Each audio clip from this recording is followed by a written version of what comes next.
ಬಂಧುಗಳೇ, ಮೊನ್ನೆ ಏನವನು ಸವಾಲು ಹಾಕಿದ್ದಾನೆ. ಈ ಸವಾಲು ನಮ್ಮ ಕರಾವಳಿ ಜಿಲ್ಲೆಯ ನಮ್ಮ ಹಿಂದೂಗಳಿಗೇನು ಹೊಸತಲ್ಲ. ಇಂತಹ ನೂರಾರು ಸವಾಲುಗಳನ್ನು ನಾವು ಸ್ವೀಕಾರ ಮಾಡಿದ್ದೇವೆ. ನೂರಾರು ಸವಾಲುಗಳಿಗೆ ಉತ್ತರವನ್ನು ಕೂಡ ನಾವು ಕೊಟ್ಟಿದ್ದೇವೆ. ಅದೆಷ್ಟೋ ಕಾರ್ಯಕರ್ತರು ಈ ಸವಾಲಿಗೋಸ್ಕರ ತಮ್ಮ ಪ್ರಾಣವನ್ನು ಕೊಟ್ಟಿದ್ದಾರೆ. ಅದೆಷ್ಟೋ ಕಾರ್ಯಕರ್ತರು ಈ ಸವಾಲಿಗೋಸ್ಕರ ಕೇಸನ್ನು ತೆಗೆದುಕೊಂಡಿದ್ದಾರೆ. ಅದೆಷ್ಟು ಸಾವಿರಾರು ಕಾರ್ಯಕರ್ತರು ಈ ಸವಾಲಿಗೋಸ್ಕರ ಜೈಲಿಗೆ ಹೋಗಿದ್ದಾರೆ. ಹಾಗಾಗಿ ಇವರ ಚಾಲೆಂಜು, ಇವರ ಸವಾಲುಗಳು ನಮಗೇನು ಹೊಸತಲ್ಲ.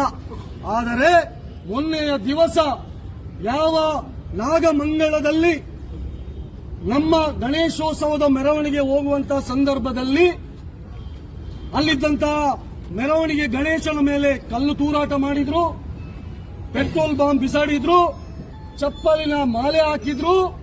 ಅಷ್ಟು ಮಾತ್ರ ಅಲ್ಲ, ಅಲ್ಲಿದ್ದಂತಹ ಗಣೇಶನ ಭಕ್ತರ ಮೇಲೆ ಹಲ್ಲೆ ನಡೆಸಿದ್ರು.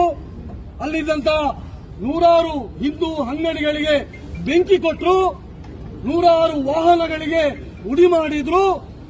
ಅದನ್ನು ಪ್ರಶ್ನೆ ಮಾಡಿ, ಅದನ್ನು ವಿರೋಧ ಮಾಡಿ ನಾವು ಪ್ರತಿಭಟನೆಯನ್ನು